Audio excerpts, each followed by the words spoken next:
vulnerability, terus adanya ancaman. Ini agak kurang beraturan ya. Jadi ancaman ini kalau dilakukan dia menjadi serangan gitu ya. Nah, jadi dari elemen-elemen yang sudah kita bahas itu yang menjadi menjadi bagian-bagian ketika kita akan mengamankan satu objek. Itu yang kita sebutkan tadi dalam tugas tadi gitu ya. Jadi kita lihat dulu nanti vulnerability system itu apa, ancamannya apa, atau serangannya apa, tujuannya apa. Nah, baru nanti kita akan mencari mekanisme gitu ya.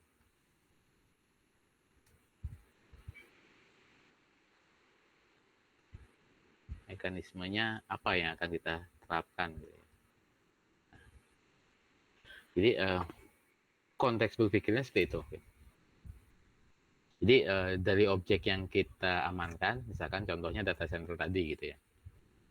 Ketika dia sudah eksis atau sudah ada, itu kita bisa lakukan beberapa hal untuk menilai kelemahannya, menilai potensi ancamannya, dan lain-lain gitu ya.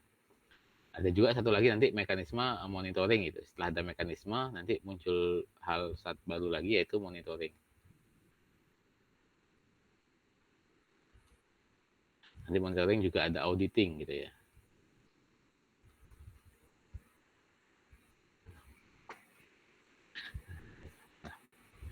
Jadi kenapa kita bahas tujuan ya, kita harus mengetahui ketika mau menerapkan mekanisme security tujuannya apa gitu. Yang berikutnya vulnerability. Ya, tentunya ketika membuat data center, membuat beberapa infrastruktur teknologi, kita akan membahas protokol yang sudah kita bahas, service yang sudah kita bahas, teknologi jaringan, perangkat jaringan akan menggunakan itu juga. Gitu. Jadi kita harus paham masing-masing vulnerability system itu apa, kelemahan masing-masing teknologi protokol itu apa. Gitu. Nah, berikutnya kita juga pernah membahas ancaman gitu, ada virus, malware, beberapa serangan aktif, serangan pasif yang memungkinkan atau berpotensi terjadi ketika kita punya satu layanan atau satu objek yang terkait dengan sistem atau objek yang memberikan service di bidang IT gitu ya, misalkan data center tadi gitu ya. Bisa saja di data center ada orang yang melakukan illegal access, mencoba melakukan distributed denial of service atau denial of service, itu kan pasti ada ancaman seperti itu gitu ya. Nah, dari potensi-potensi serangan tadi yang mungkin muncul atau ketika objek yang kita amanin itu sudah jalan, sudah running, itu yang pernah terjadi. Nah, dari hal tersebut yang akan atau mungkin terjadi atau yang sudah pernah terjadi, baru kita bisa mengidentifikasi, terus bisa menentukan mekanisme apa yang perlu kita tambahkan di sistem tadi gitu ya. Misalkan pernah ada usaha distributed denial of service terus gitu ya, atau di DOS gitu ya, mungkin kita perlu mekanisme IDS, intrusion detection system. Kita butuh mekanisme firewall di sana, jadi kita implementasikan firewall. Nah, setelah itu baru monitoring sama auditing. Jadi monitoring dilihat dari lognya, tetap diawasi, tetap dimonitor. Mekanisme yang sudah kita terapkan itu setiap jangka waktu berkala itu dievaluasi. Jadi biasanya di satu perusahaan itu ada audit, kan setiap tahun itu dinilai secara sistem, pengaturan, mekanisme apakah sudah ada, secara SOP atau standar itu apakah sudah ada juga gitu. Nah, pertanyaannya sekarang bagaimana melakukan hal ini gitu. Apakah ada standar atau ada panduan untuk melakukan hal ini, atau ya kita tentukan suka-suka kita gitu ya. Nah, itu yang akan kita bahas gitu ya. Jadi di materi ini kita bahas dua hal, itu terkait dengan standar gitu. Ini sudah terkait dengan tujuan security ya. Jadi yang berikutnya kita akan membahas terkait dengan standar keamanan gitu ya. Biasanya standar sama seperti standar jaringan gitu ya. Nah, misalkan saya pakai standar IP versi 4 gitu ya. Jadi semua perangkat yang menerapkan kan harus mengikuti aturan IPv4 yang ditentukan. Jadi itu standar, sifatnya mengikat gitu. Nah, ketika berbicara keamanan itu juga ada beberapa ISO yang memberikan standar. Jadi ketika kita mau pakai standarnya dia, ketika kita mau menggunakan ISO tersebut, kita harus mengikuti aturannya dia, apa saja yang harus kita sediakan, apa saja yang harus kita lakukan. Jadi ada aturan yang mengikat gitu. Jadi ada beberapa ISO atau beberapa standar terkait dengan security gitu ya. Jadi pada hakikatnya ini secara definisi saja, standar itu adalah seperangkat aturan dan definisi gitu ya, yang disepakati dan dijadikan referensi untuk semua pihak gitu. Jadi standar ini adalah seperangkat persyaratan minimum yang harus dipenuhi oleh suatu organisasi agar dapat mengklaim kepatuhan terhadap standar tersebut. Jadi ada kepatuhan gitu ya. Misalkan UNESA mau mengklaim punya ISO 27001 terkait keamanan. Berarti UNESA harus menyediakan persyaratan-persyaratan minimum yang harus dipenuhi. Atau kalau tidak jauh-jauh, mungkin kalian di beberapa tahun terakhir ini pernah terlibat atau pernah melihat ada visitasi akreditasi, visitasi ASIIN yang terakhir itu ya. Itu juga satu standar ya, standar akreditasi untuk perguruan tinggi atau untuk program studi. Jadi misalkan ASIIN atau BAN PT atau LAM Infocom, dia menerapkan standar terkait kurikulum, lulusan seperti apa, sarana prasarana dan lain-lain yang harus dipenuhi oleh UNESA atau Teknik Informatika agar bisa mengklaim saya bersertifikasi ASIIN atau saya bersertifikasi akreditasi oleh LAM Infocom. Nah, jadi ada seperangkat persyaratan. Begitu juga untuk penyedia layanan dalam hal teknologi informasi atau keamanan gitu ya. Jadi ada standar. Kalau kita mau tersertifikasi atau terstandar dengan satu standar ya kita harus mengikuti syarat minimum yang ditetapkan oleh standar tersebut. Nah, jadi ada beberapa standar gitu ya. Jadi ini saya bahas secara umum dulu. Yang pertama ISO 27001. Jadi nanti ada slide kedua gitu ya. Jadi ini salah satu standar netral gitu ya. Jadi standar netral itu maksudnya biasanya standar juga dikeluarkan oleh satu vendor itu satu merek lah sebutnya, satu merek atau satu negara gitu. Nah ada juga yang standar netral vendor dan teknologi gitu ya. Jadi dia tidak dikeluarkan oleh satu vendor tertentu gitu ya. Nah jadi isinya ISO itu apa ya? Isinya ya semua persyaratan minimum gitu ya. Misalkan kalau kalian harus lulus S1 misalkan syarat minimum sudah menempuh sekian SKS, nilai tidak boleh atau minimal C misalkan, terus sudah skripsi, sudah magang, memiliki nilai TOEFL dan lain-lain. Jadi isinya adalah syarat-syarat seperti itu. Atau mungkin kalian bayangannya ketika mau maju sempro gitu ya, ada syarat yang harus dipenuhi gitu ya, berupa dokumen-dokumen. Nah, itu persyaratan. Jadi ketika mau sempro syaratnya harus dipenuhi.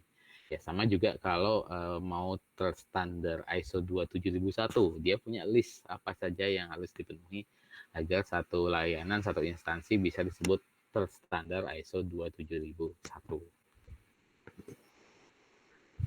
Nah, nah terus apa saja yang diatur nanti ada penjelasan lebih detail ya. Nanti PD ini saya jelaskan nanti.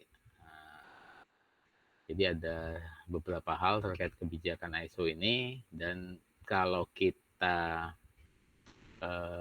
sebut nanti pasti ada dokumen-dokumen kebijakan gitu. Terus nanti ada struktur organisasi. Jadi biasanya satu standar juga menyeratkan di dalam satu instansi harus ada ketua atau siapa yang bertanggung jawab terkait dengan kebijakan, implementasinya siapa, ada auditnya, ada staf khusus yang melakukan konfigurasi dan sebagainya. Misalkan staf khusus itu bisa disyaratkan harus memiliki sertifikasi tertentu dan lain-lain. Biasanya syaratnya itu banyak gitu ya. Termasuk ada struktur organisasi yang harus dipenuhi dan ada beberapa dokumen-dokumen. Pastinya dia akan memiliki beberapa dokumen gitu ya. Misalkan dokumen guideline untuk masuk ke sistem, guideline untuk instalasi operating system misalkan, guideline ketika ada penggantian perangkat, gitu ya. Jadi pasti ada guideline-guideline yang harus dipenuhi. Dan guideline ini tidak hanya harus ada gitu ya. Bisa dia membuat syarat, dia harus disosialisasikan, dia harus di monitoring setiap berapa waktu tertentu dan lain-lain. Nah, jadi setiap standar kebijakan itu akan mengatur hal-hal seperti itu. Sama seperti kalian konteks saya analogikan ketika kalian mau sempro misalkan, kalian harus menyiapkan dokumen minimal untuk mendaftar sempro. Nah, untuk standar ketika kita mau standar satu sertifikasi keamanan ya kita harus menyediakan dokumen minimal tadi.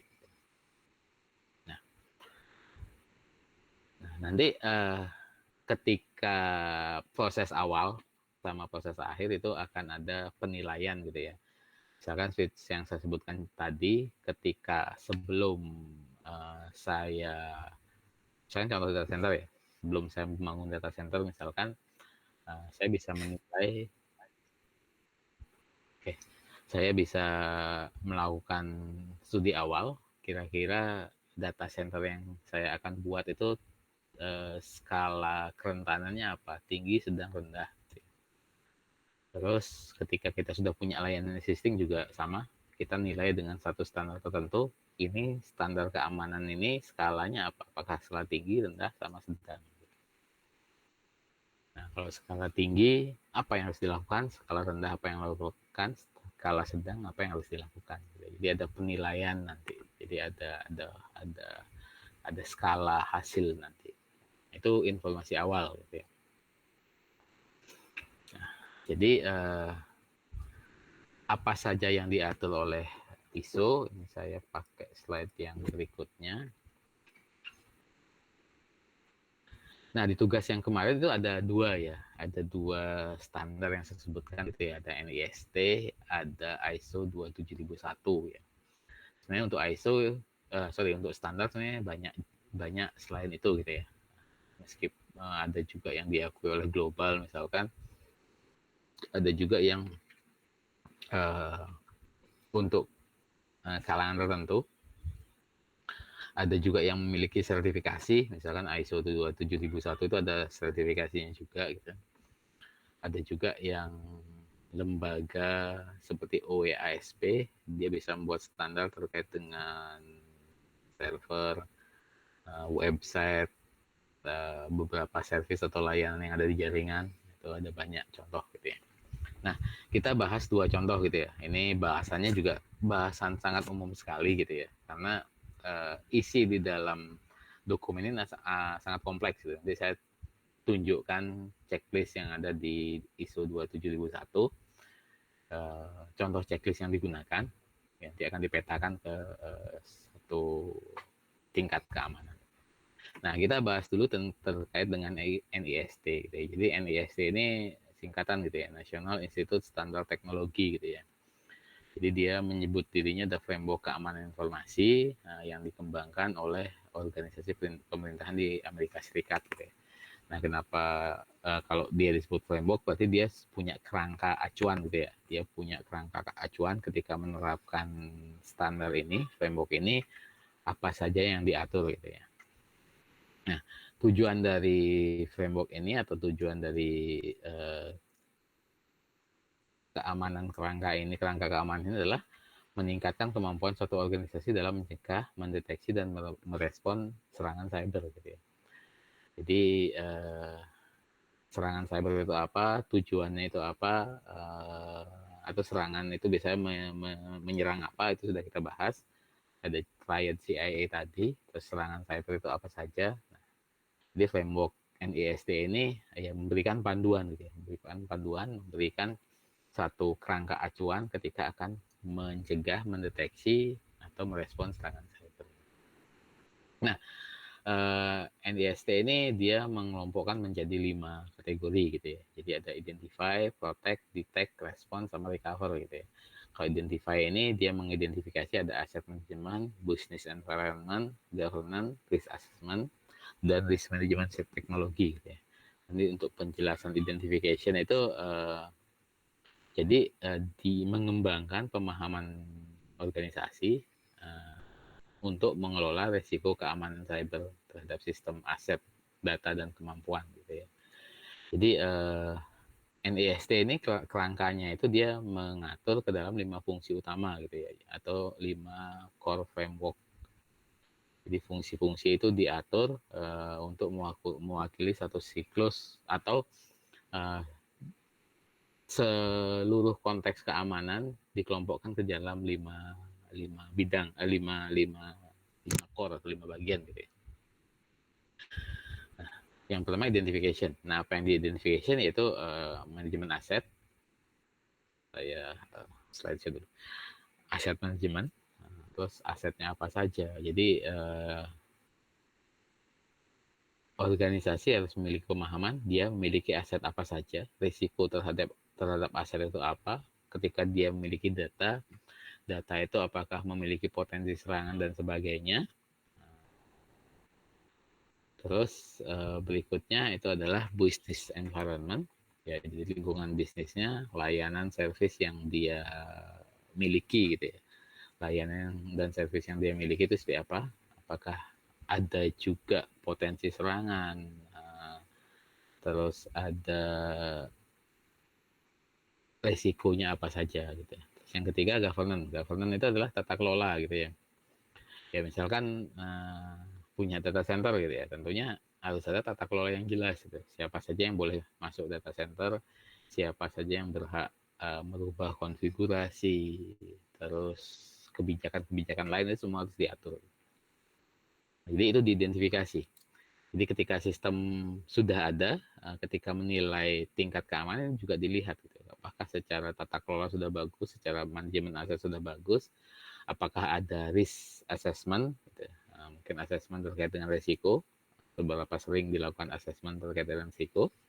Terus adakah strategi untuk menangani risiko tersebut? Gitu ya. Jadi itu semua diidentifikasi gitu ya. Jadi dalam keseluruhan objek yang kita miliki atau yang kita amankan itu kita harus mengidentifikasi dulu. Mengidentifikasi itu memberikan pemahaman ke organisasi atau ke stakeholder atau ke pemangku kepentingan di sana. Nah, jadi ketika kita punya objek itu resikonya apa, terus hal-hal apa saja yang perlu diwaspadai. Nah, yang kedua itu proteksi atau pelindungan. Jadi ketika kita punya layanan, ketika kita punya objek, gitu, perlindungan apa yang perlu kita terapkan gitu, agar sesuai gitu ya.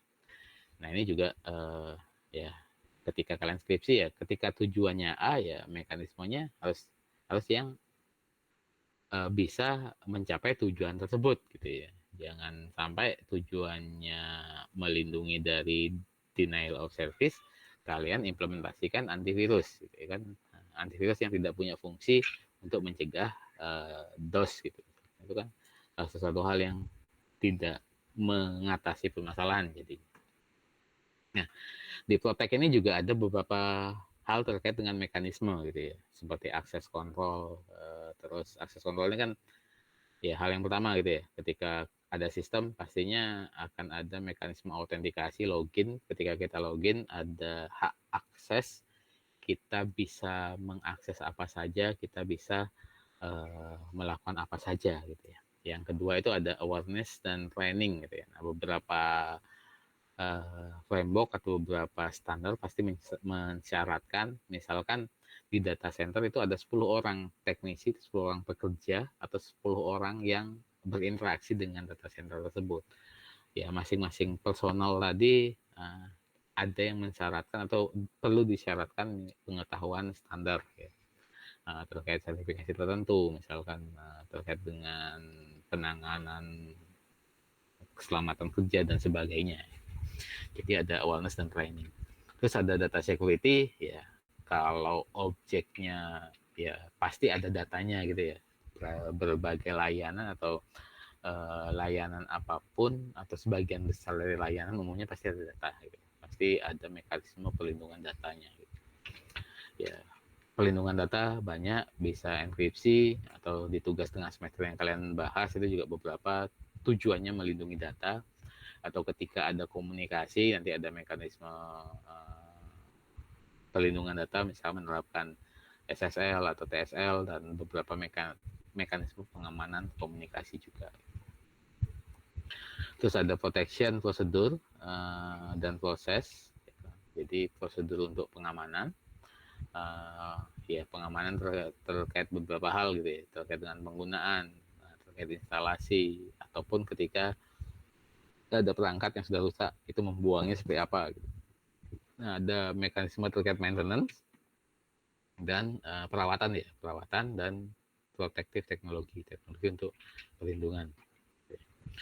Yang berikutnya itu pilar yang berikutnya atau inti yang berikutnya itu adalah deteksi gitu ya.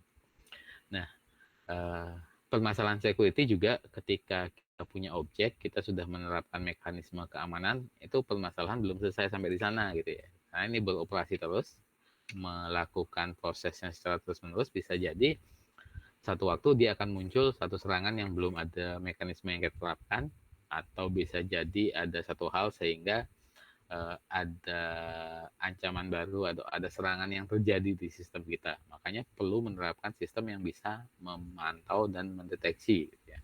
Jadi memantau secara terus-menerus, dan ketika ada satu kegiatan yang berpotensi menimbulkan kerugian bagi sistem atau merusak sistem, itu ada reporting, ada ada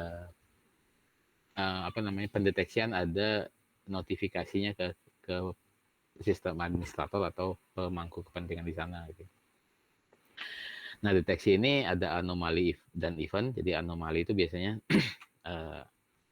ya biasanya ketika kita punya layanan server, data traffic harian itu misalkan katakanlah 1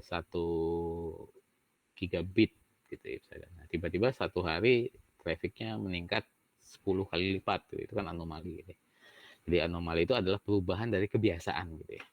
Kalau kebiasaan manusia misalkan ada seorang yang pasti dia bangun pagi antara jam 5 sampai jam 6 gitu ya. Tiba-tiba satu hari dia bangunnya jam 11 siang, itu kan anomali. Terus ada event-event tertentu gitu ya, atau kejadian-kejadian tertentu yang di luar kebiasaan. Jadi sistem bisa mendeteksi itu. Nah, mendeteksi menggunakan apa? Ada banyak mekanisme, atau sekarang dengan adanya AI itu juga banyak menerapkan mekanisme yang berbasiskan AI gitu ya. Memang ketika mekanisme pendeteksian anomali ini termasuk detection proses yang tahap ketiga, itu juga akan banyak menghasilkan satu false detection juga gitu ya. Nah, ada banyak mekanisme di sana termasuk penggunaan AI dan turunannya. Yang berikutnya adalah security continuous monitoring. Jadi ada monitoring security. Ya, monitoring ini konteksnya bisa luas juga, tidak hanya terkait security, bisa availability system, punya layanan misalkan storage-nya apa masih memenuhi dan sebagainya.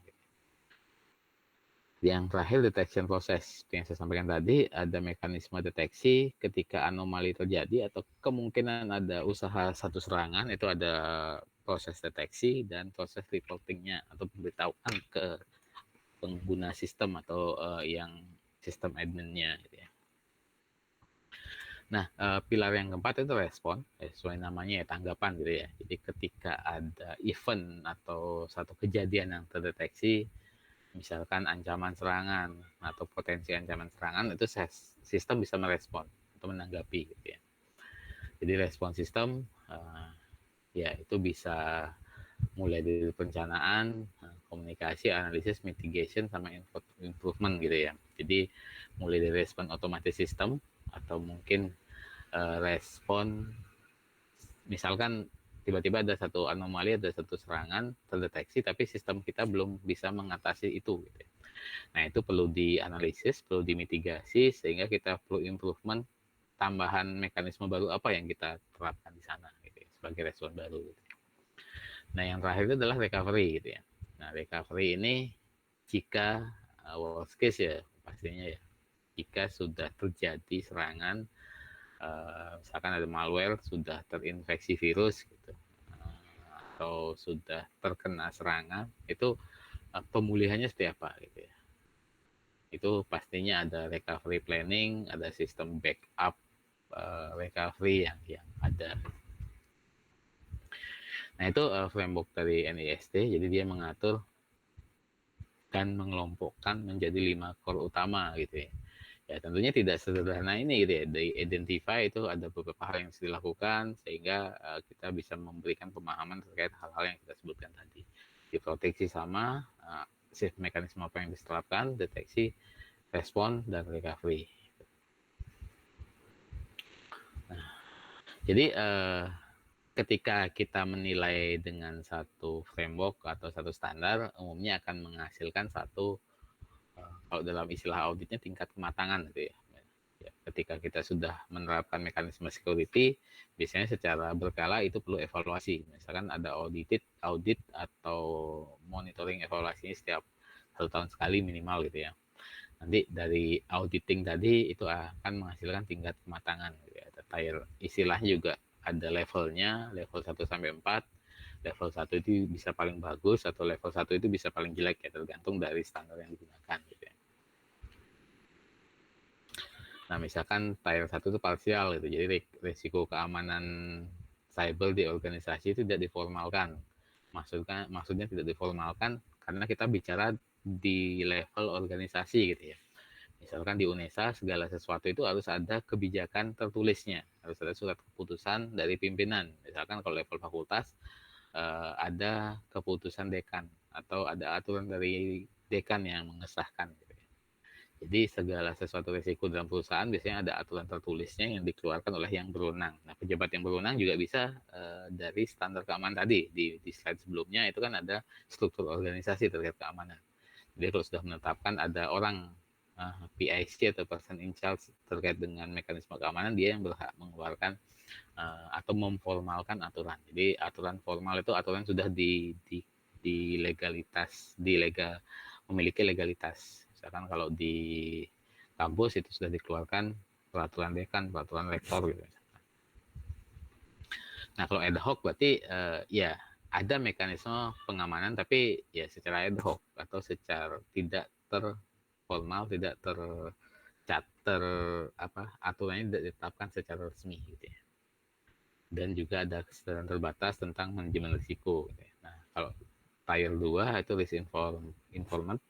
Jadi sudah ada kebijakan di seluruh organisasi dan sudah ada pengelolaan risiko, sudah ada manajemen yang mengelola risiko dan berdasarkan dalam aset risiko tadi. Gitu. Nah, kalau repeatable ini juga ada syaratnya, dia sudah ada proses manajemen risiko di level formal, terus sudah diikuti kebijakan keamanan. Ini baru kebijakan manajemen risiko saja, belum ada mekanisme keamanannya. Nah, kalau adaptable itu sudah ada keamanan, terus biasanya kalau level tier P ini yang paling dasar itu 1, tier 2 ini otomatis 1 sudah terpenuhi gitu ya. Tier 3 otomatis 2 dan 1 juga sudah terpenuhi, tier 4 itu di 3, 2, 1 itu otomatis sudah dipenuhi juga gitu ya. Nah, tier 4 itu adaptable, jadi sudah ada mekanisme yang secara continuous ya. Misalnya setiap tahun ada audit, setelah ada audit ada tindak lanjut, nanti evaluasi secara berkala. Gitu ya. Nah, itu dari sudut pandang kalau menggunakan NIST Cyber Security Framework gitu ya. Nah, yang kedua itu ISO 27001. Jadi ini satu framework yang berbeda gitu ya. Jadi dia adalah standar framework information security. Diterbitkan tahun 2013, direvisi tahun 2002, revisi dari tahun 2009. Nah, di framework ini dia menerapkan prinsip ada PCDA, Plan Do Check Act gitu ya. Jadi ISO 27001 ini merupakan salah satu standar framework yang banyak diadopsi di berbagai organisasi hampir di seluruh dunia. Ada juga turunannya mulai 27001, 23, intinya awalannya 27. Nah ini siklus PDCA-nya di dalam ISO 27001 itu plan, merencanakan, jadi dia menentukan standar manajemen keamanan informasi yang sesuai gitu, serta menetapkan ruang lingkup SMKI. Yang do ini lakukan, jadi tahap ini dia semua rencana sudah dibuat, itu diimplementasikan. Gitu. Yang pertama merencanakan, gitu. Misalkan saya punya data center, saya merencanakan ada mekanisme autentikasi di data center saya, ada layanan storage misalkan, itu mekanismenya apa saja. Jadi terus personnya itu yang terlibat siapa saja itu sudah direncanakan semua. Di Do ini diimplementasikan, autentikasinya sudah diimplementasikan, semua rencana sudah diimplementasikan. Gitu. Terus cek sini evaluasi gitu ya. Mungkin setelah berjalan dalam jangka waktu tertentu itu dilakukan audit gitu ya. Audit, hasil audit ya seperti tadi ada level kematangan tadi gitu ya. Sudah atau apa saja yang belum terlaksana itu diperbaiki. Terus X yang terakhir itu tindakan perbaikan berdasarkan audit. Terus ada risiko atau ada hal yang perlu diperbaiki, itu dilakukan tindakan perbaikan. Nah, jadi di ISO 27001 ini ada 7 persyaratan yang harus dipenuhi. Yang pertama itu improvement, performance evaluation, operation, context organization, leadership, planning, support gitu ya. Jadi ini 1, 2, 3 nya mulai dari 4 ya. Jadi contextual organization ini sama dengan tadi ya. Jadi scope keamanan itu apa saja, ketika kita bicara objek, di dalam objek itu ruang lingkupnya apa saja, hal-hal apa saja yang harus diamankan gitu ya. Jadi environment-nya kita paham, eksternal internalnya paham, risiko masing-masing gitu ya. Terus ada leadership, jadi di sini ada tambahan leadership ini berarti ada satu top management gitu ya. Jadi ada penanggung jawab gitu, ada person in charge terkait dengan keamanan. Jadi ada satu orang pemimpin yang mengambil kebijakan, menentukan sesuatu terkait dengan keamanan gitu. Terus ada planning, ya ini perencanaan gitu ya. Perencanaan dari tujuan keamanan itu perencanaannya mekanisme apa yang perlu diterapkan, tujuan security-nya apa, terus analisis risiko dan sebagainya. Support sama seperti awareness dan training tadi gitu ya. Di sini support ada semacam pelatihan atau semacam standar untuk person atau orang yang terlibat di dalam sistem. Nah, itu minimal standar pengetahuannya apa atau sertifikasi yang harus dimiliki apa. Atau mungkin juga yang dimiliki gitu. Atau juga mengatur di sini ada top manajemen ya. Dari level bawah sampai atas itu komunikasinya seperti apa gitu ya. Nah, biasanya di dalam perusahaan itu ada aturan yang jelas gitu ya. Misalkan ketika saya bekerja di suatu perusahaan yang menggunakan komputer, misalkan ketika ada komputer rusak, meskipun kerusakannya sederhana gitu, kita memiliki kemampuan atau bisa kita perbaiki dengan cepat, itu salah kalau kita perbaiki langsung gitu. Bisa ada standar ketika ada kerusakan kita harus laporkan kemana, baru ada mekanisme bertingkat sampai kerusakan itu diperbaiki. Itu support ya, support terus improvement ya, ya ada peningkatan secara berkelanjutan gitu ya. Jadi ketika ada satu permasalahan berdasarkan temuan audit itu akan ditindaklanjuti gitu. Terus performance evaluation, jadi ada monitoring secara berkala untuk menilai performa dari sistem. Yang terakhir operation, dia difokus untuk mengimplementasikan dan memanage semua plan yang sudah dirancang tadi gitu. Jadi saya kebalik ya, 7 setelah 7 operation, performance, baru improvement gitu ya.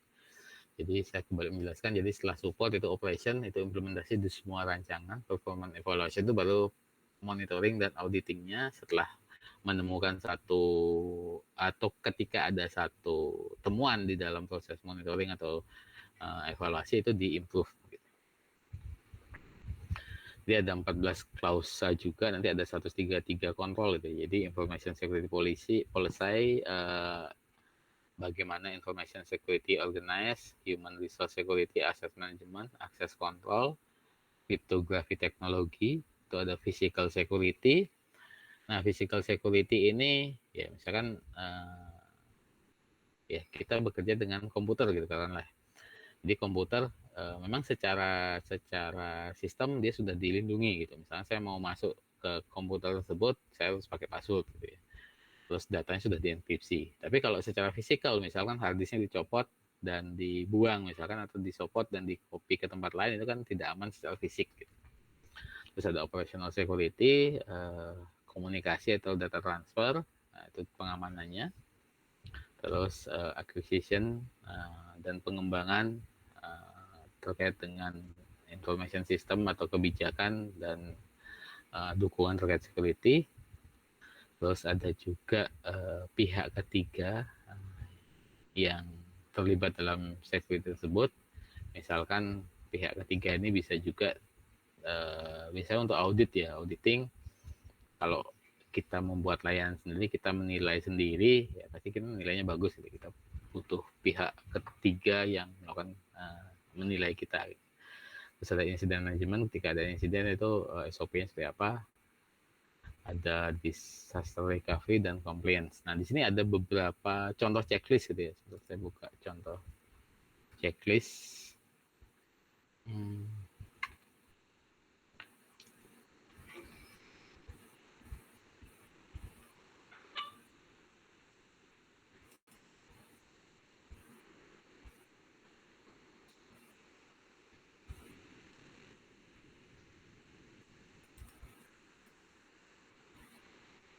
Nah, maksudnya checklist itu apa? Tadi kan kita bahas bahwa ya ketika menerapkan satu framework atau satu standar, ya kita akan melakukan penilaian gitu ya. Nah, atau ketika sudah diterapkan, itu ada proses monitoring dan auditing atau monitoring dan evaluasi. Nah, biasanya dari satu standar dia akan menerjemahkan ke dalam checklist ini atau poin-poin seperti ini gitu ya. Nah, poin ini bisa diambil sebagian atau keseluruhan tergantung dari tujuan gitu ya. Biasanya satu standar itu akan sangat banyak poin terkait dengan tujuan. Jadi bisa ngambil satu tujuan tertentu atau satu layanan tertentu. Contoh misalkan layanan database server itu akan berbeda checklistnya dengan layanan web server misalkan. Nah, ini beberapa contoh misalkan di checklist 2721 itu ada fase implementasi, itu information security policy. Ini ada pertanyaan apakah kebijakan terkait security itu ada atau tidak gitu ya. Apakah semua kebijakan itu sudah di-approve atau sudah ditandatangani atau secara legal formal itu sudah ada formalnya gitu ya. Atau sudah terdokumentasi formal kalau istilah di instansi gitu ya. Terus apakah ada evidence atau bukti-bukti terkait hal tersebut, bukti pengesahan dan sebagainya. Terus ada role dan responsibility, apakah sudah ada role masing-masing user, tanggung jawabnya apa gitu dan sebagainya. Ini ada beberapa checklist yang dinilai terkait dengan layanan. Nah, biasanya proses auditing atau proses awal ketika akan menentukan menentukan dari objek yang kita akan amankan itu ada standar atau cara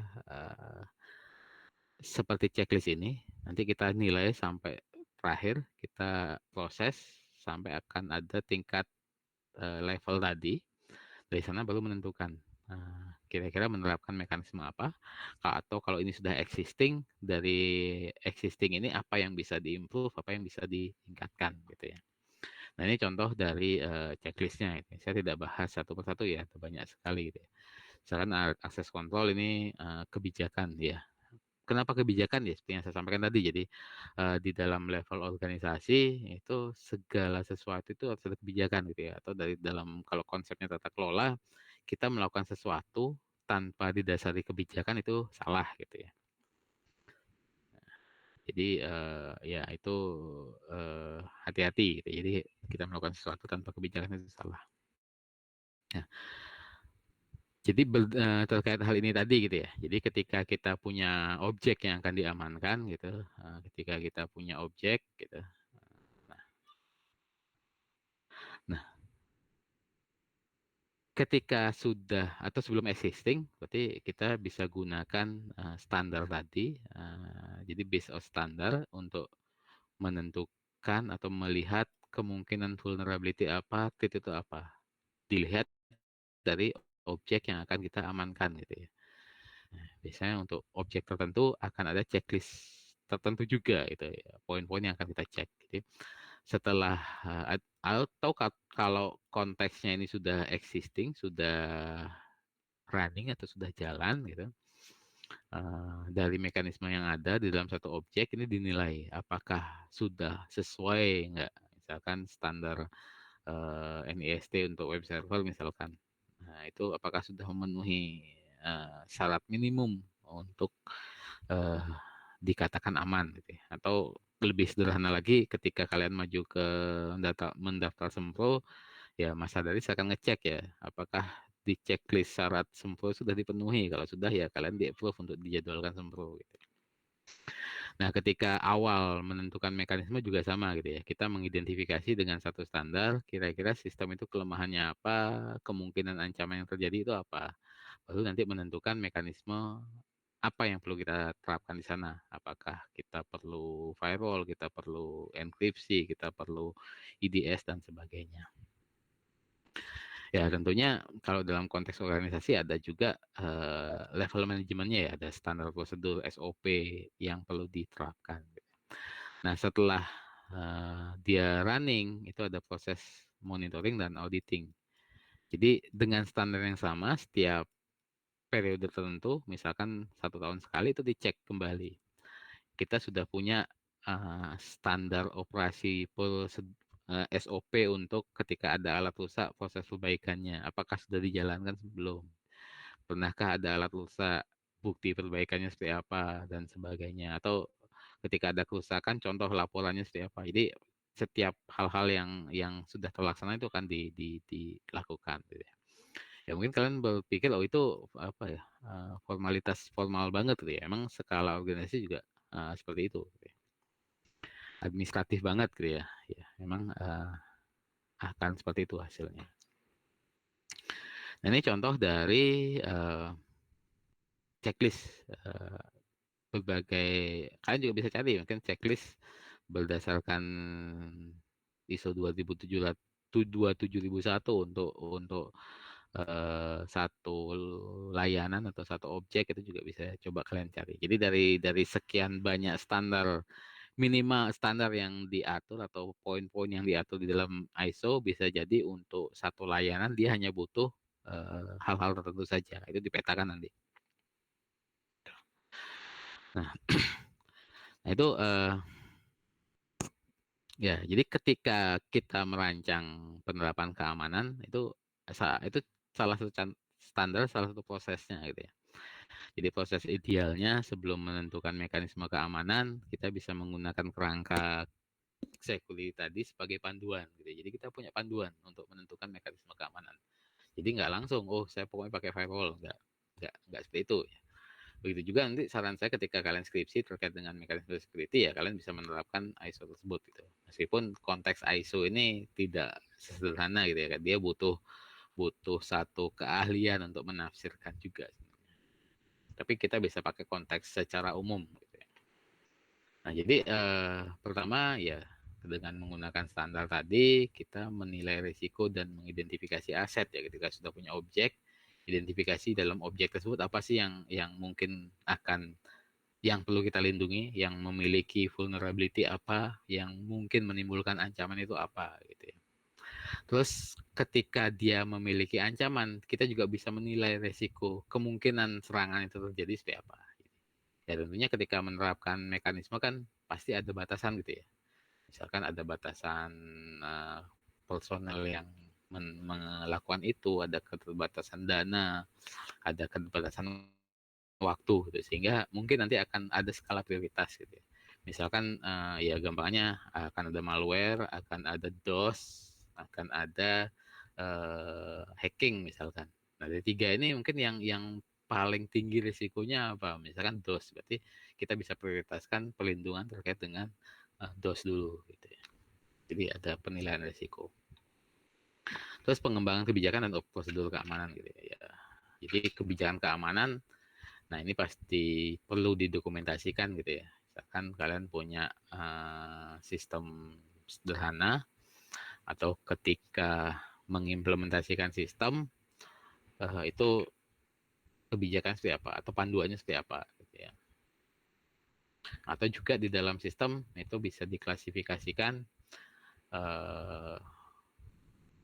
lokasi misalkan terkait dengan sensitivitas, misalkan data center atau traffic, misalkan traffic ke data center atau traffic umum bisa dibedakan, atau pengaturan-pengaturan lain gitu. Jadi ada skala prioritas atau ada tingkat keamanannya gitu. Jadi misalkan contoh masuk ke gedung gitu, mungkin kalau di lantai 1 karena tidak banyak hal yang berbahaya, ya keamanannya cukup pintu gitu ya. Begitu masuk ke lantai 2, ya mungkin ditambah pintu sama tralis gitu ya. Di lantai 3 mungkin perlu tambah pintu, tralis, ada CCTV gitu ya. Itu ada tingkat sensitivitas atau klasifikasi tingkat keamanan. Jadi yang berikutnya ini kebijakan prosedur, implementasi kontrol, keamanan teknis non teknis. Kalau keamanan teknisnya ya keamanan jaringan, misalnya menggunakan firewall, antivirus, transmisi itu di enkripsi dan sebagainya. Kontrol akses itu ada layanan autentikasi AAA. Kalau di layanan di UNESA misalkan kalian menggunakan single sign on atau SSO, ada banyak mekanisme untuk SSO, active portal dan sebagainya. Intinya untuk memberikan autentikasi. Ada juga istilah multifaktor autentikasi dan sebagainya. Terus pelindungan endpoint, misalkan di setiap endpoint server atau komputer apakah ada antivirusnya atau anti malware-nya, dan mekanisme terkait dengan update gitu ya. Jadi ada beberapa aplikasi atau layanan itu yang perlu update secara berkala gitu ya. Nah, kalau non teknis ini terkait dengan fisik tadi, seperti yang saya sampaikan bahwa misalkan pakai komputer gitu ya, secara keamanan sudah ada firewall, sudah ada antivirus, tapi kalau fisiknya diambil, misalkan komputernya dibongkar, hard disknya diambil, kan datanya bocor juga. Gitu. Terus kesadaran awareness dari pengguna atau setiap person atau setiap orang yang mengakses sistem tersebut gitu ya. Jadi dia perlu memiliki pengetahuan sederhana gitu ya. Misalkan ya ketika dia karyawan mengakses email misalkan dari layanan internal, ya jangan membuka aplikasi atau email yang diindikasikan phishing gitu misalkan. Terus pemantauan. Jadi pemantauan ada monitoring secara berkala, bisa menggunakan log system atau menggunakan aplikasi pemantauan. Ada banyak juga mekanisme pemantauan. Terus juga ada respon terkait dengan insiden gitu ya. Nah, itu beberapa hal gitu ya. Jadi ketika hal ideal ketika menentukan satu mekanisme sesuai dengan tugas yang saya berikan di minggu 15 gitu ya. Nah, objeknya bisa kalian tentukan sendiri seperti yang saya sampaikan di awal, atau juga bisa real case yang ada gitu ya. Atau mungkin kalian punya web, punya ya mungkin punya service sendiri. Service maksudnya punya satu layanan sendiri di rumah atau di tempat-tempat lain misalkan.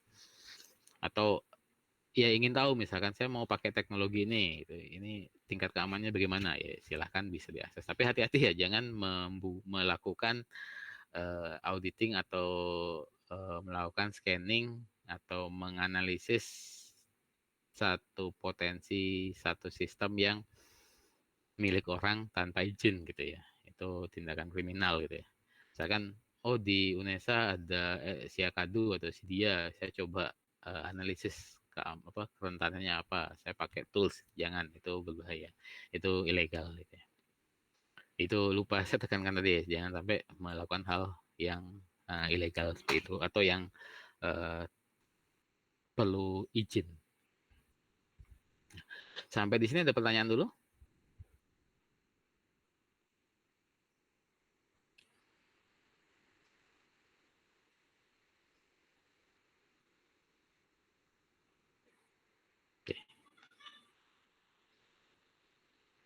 Oke, nah itu terkait tugas. Nah, untuk alternatif implementasi selain yang sudah saya berikan di minggu ke-15, nanti saya sampaikan lewat grup PJ gitu ya. Dan satu lagi, nanti mungkin ini akan saya bahas kembali di minggu depan gitu. Nah, terkait dengan mekanisme monitoring, probing, dan mekanisme keamanan gitu ya. Ini sebagian sudah saya rangkum, nanti saya share dalam bentuk, nggak tahu ini cukup udah cukup besar ya filenya. Jadi saya share dalam bentuk Google Drive, kalian bisa pelajari terlebih dahulu, nanti kita diskusikan secara umum di minggu depan gitu ya. Sebentar saya lupa naruhnya.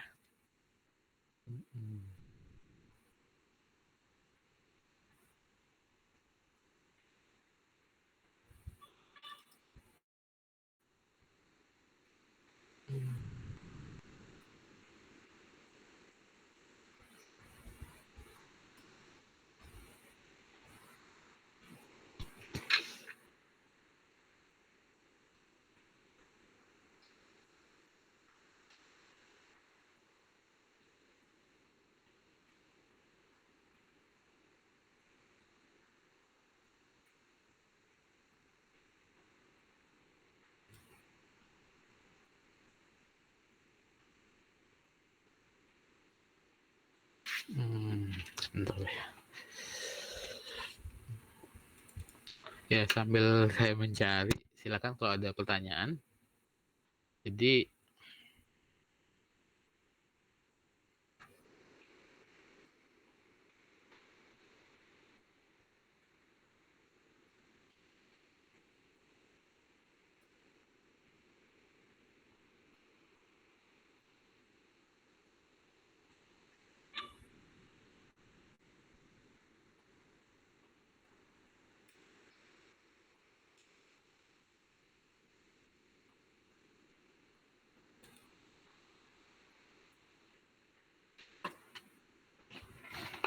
oke, oke, oke. Nah, ini baru ketemu sebagian ya. Nanti saya share yang keseluruhan.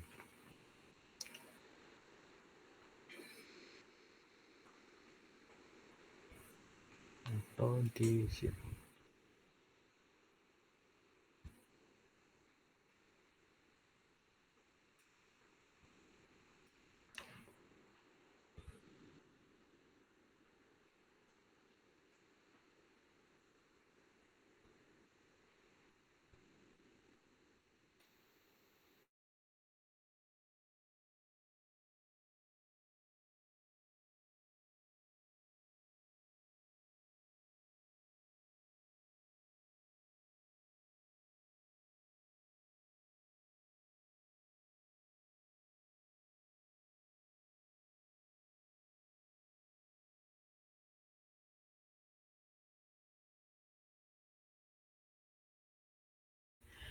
Ada beberapa hal gitu ya. Misalkan, nah, jadi pada intinya di sini ada probing.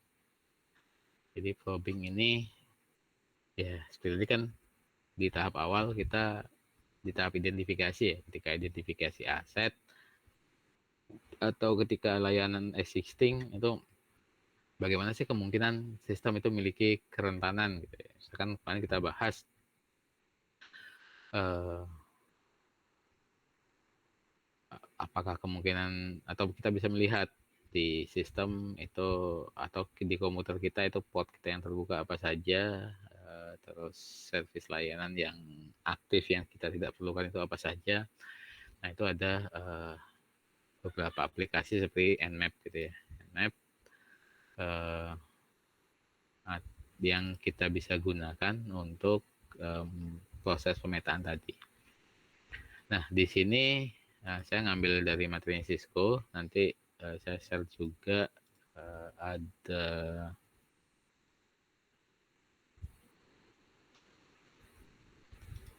apa namanya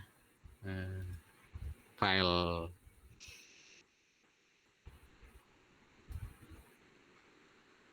OVA-nya atau file virtual mesinnya di sini sudah disiapkan. Ya tinggal kalian ekspor atau import ya, import pakai VMware atau VirtualBox atau virtual mesin yang lain gitu ya, atau cara lain asal bisa membaca file OVA. Nah, ada beberapa hal nanti yang bisa kita cek atau kalian coba sendiri. Ini beberapa yang saya rangkum, misalkan ya yang umum terkait monitoring.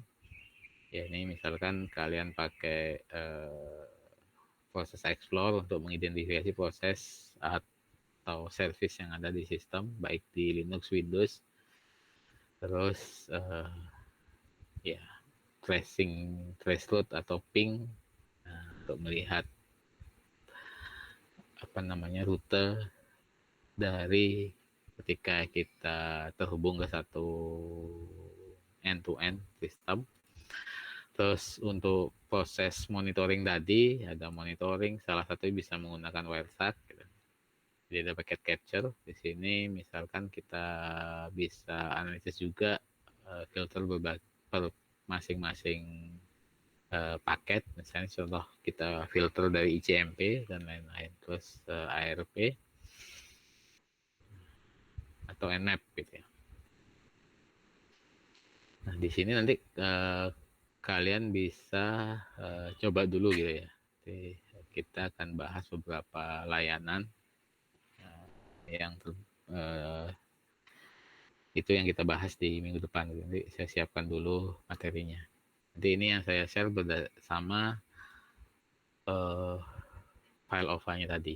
Nanti saya share di grup PJ. Jadi kalian bisa coba-coba dulu, bisa pelajari dulu. Jadi nanti di grup PJ tolong juga saya diingatkan gitu ya. Jadi ada dua hal nanti saya share. Pertama terkait dengan lab ini atau coba implementasinya. Nanti implementasi utamanya IDS sama firewall gitu ya. Berikutnya adalah terkait dengan alternatif tugas. Jadi alternatif tugas yang saya sampaikan di awal tadi ya menerapkan mekanisme security, tapi yang ada unsur kebaruannya. Itu misalkan firewall sekarang itu gimana sih penerapan firewall sekarang, atau mungkin firewall yang berbasiskan AI misalkan itu seperti apa. Itu bisa kalian ulas, bisa kalian angkat jadi tugas akhir semesternya gitu. Sebagai alternatif dari tugas yang sudah saya berikan minggu lalu. Oke, untuk materi hari ini saya cukupkan sampai di sini. Silakan kalau ada diskusi atau ada pertanyaan.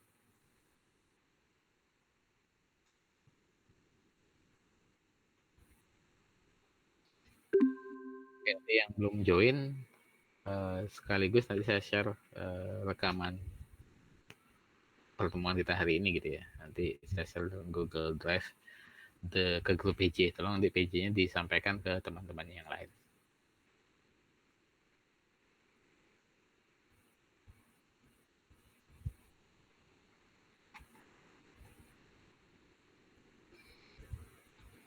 Oke, sampai di sini ada pertanyaan dulu.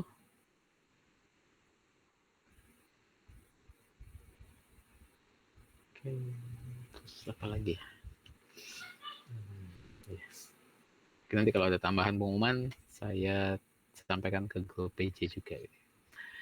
Kalau tidak ada pertanyaan untuk pertemuan hari ini, saya cukupkan sampai di sini. Selamat pagi ya. Selamat pagi, terima kasih Pak Wahyu. Selamat pagi.